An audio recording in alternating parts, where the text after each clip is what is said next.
All right, so here is core and glute activation. I've got my cheat sheet, so I'm gonna be looking at my notes. I want you to start, you're gonna need 2 blocks. So 2 blocks if you have them. Come down on your back.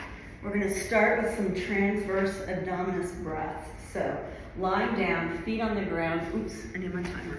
We're gonna do everything for 30 seconds.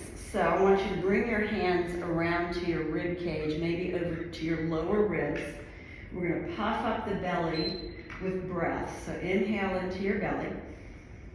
And as you exhale, kind of use your hands to guide your abdominals in toward each other. So as you exhale, you're gonna pull your belly button in tight. Inhale through the nose, let the belly expand and open, and then as you exhale, pull the belly button in tight. Squeeze into that abdominal wall. Now hold the squeeze, so we're going to keep the abdominals pulled in and take a few breaths without letting the abdominals widen and open. So keeping the breath going through that tight squeeze.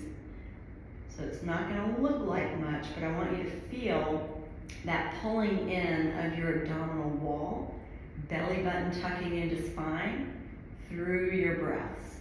We're going to maintain that tight pull and start to do some heel slides. So without allowing the abdominals to let go, slide out the right heel, bring it in, slide out the left heel, and bring it in. And you want to go as slowly as you need to really keep that tight feeling in your abdominals. You don't have to press your back to the ground, but you want to try to keep your lower back neutral or stable. So as you're doing these, you shouldn't feel any arching. Have you finish your rep there? And then we're gonna do the same thing. Keep that tight pull, pick up your knees here, and we're gonna do a single leg extension. So that's bringing it a little harder. So if those feel too hard, if it's hard for you to keep that tightness, then go back to heel slides and do a second set of heel slides. Making sure I know what's next here. Keep going. Okay, and then we're going to do a double knee pull. So you're going to keep that rib cage down and in. Both legs are going to come out, and then both legs are going to come in. Once you feel like you know you have that locked in and you don't need to hold it, you can add an overhead reach.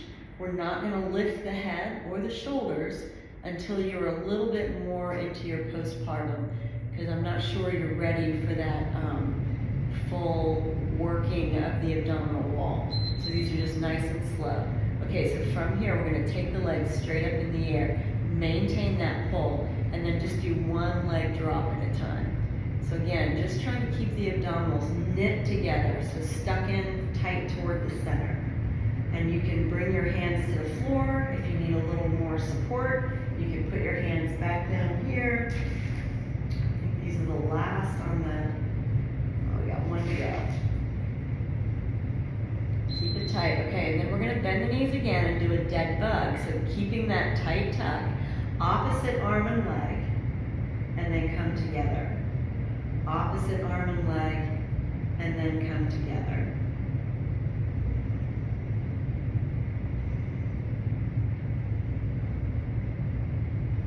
So slow and steady, keeping your concentration.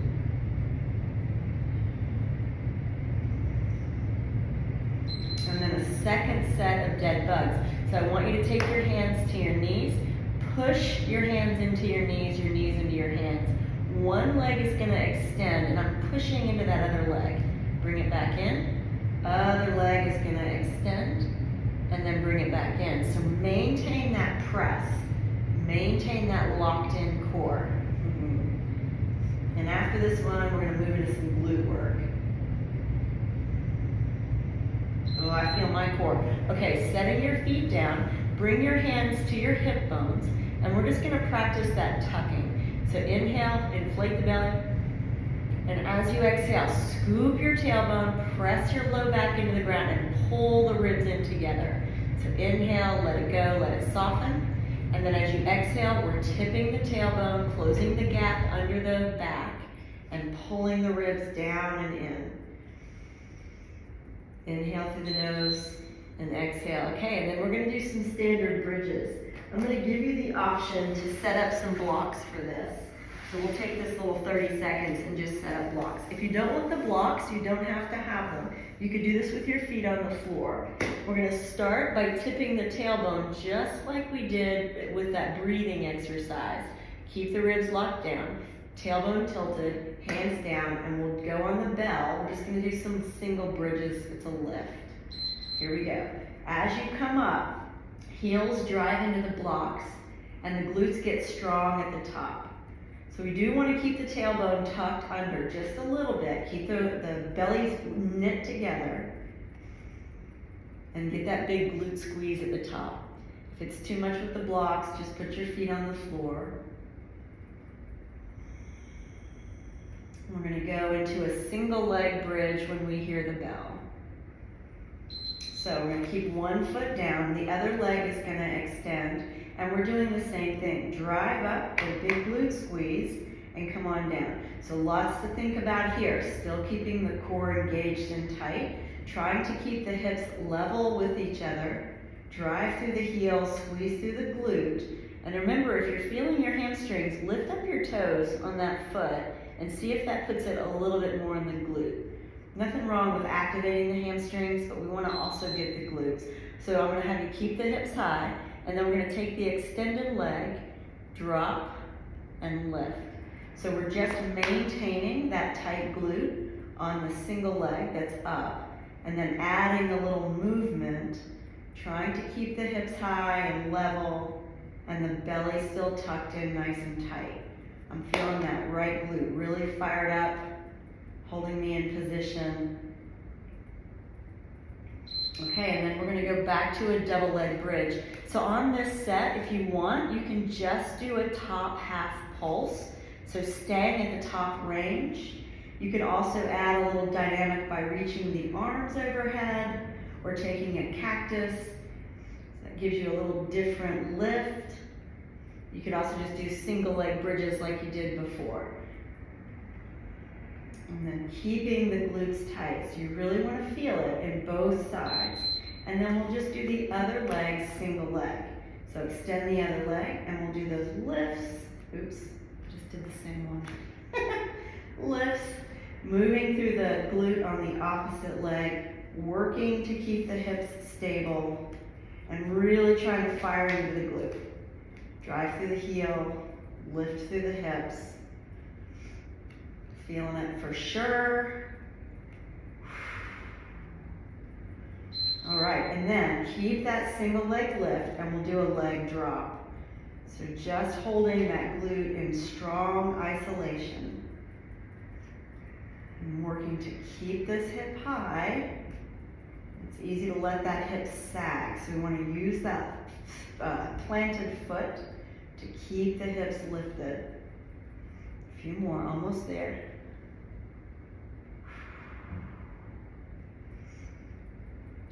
All right, come on down. We're going to turn sideways for some clamshells.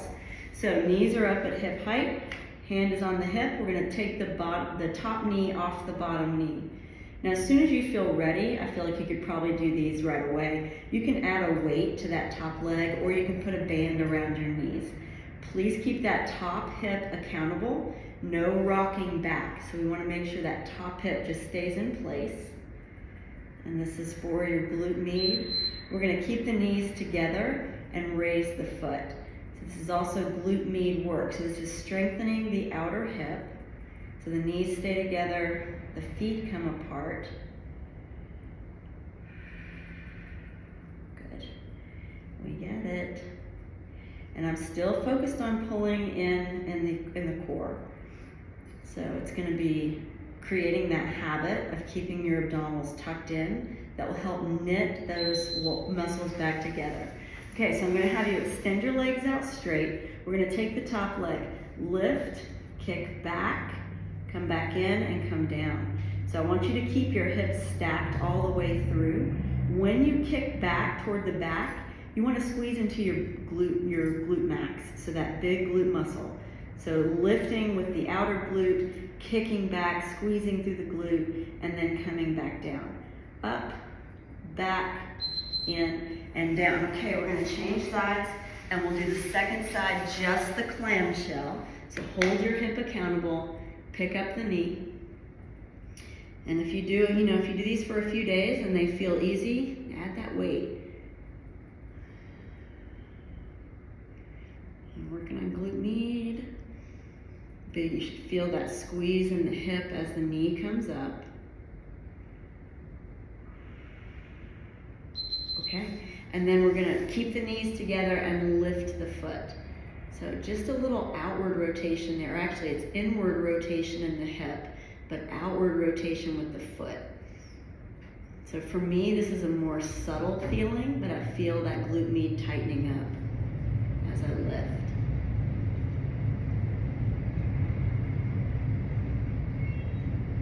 Almost there.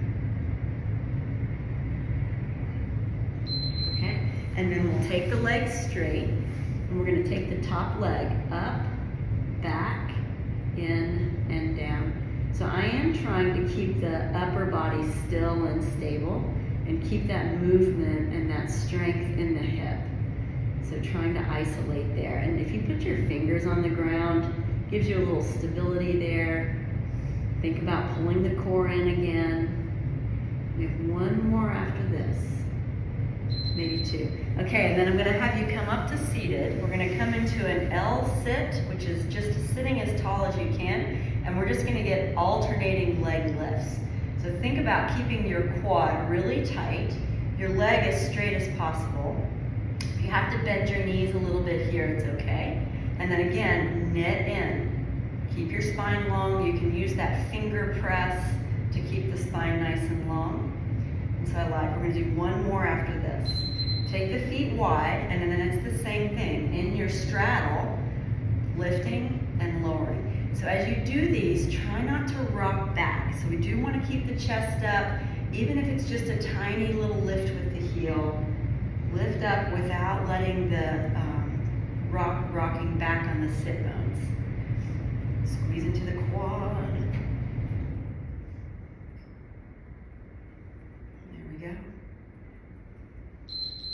All right, I'm gonna have you repeat this entire set one more time. So do the whole thing 2 times 3.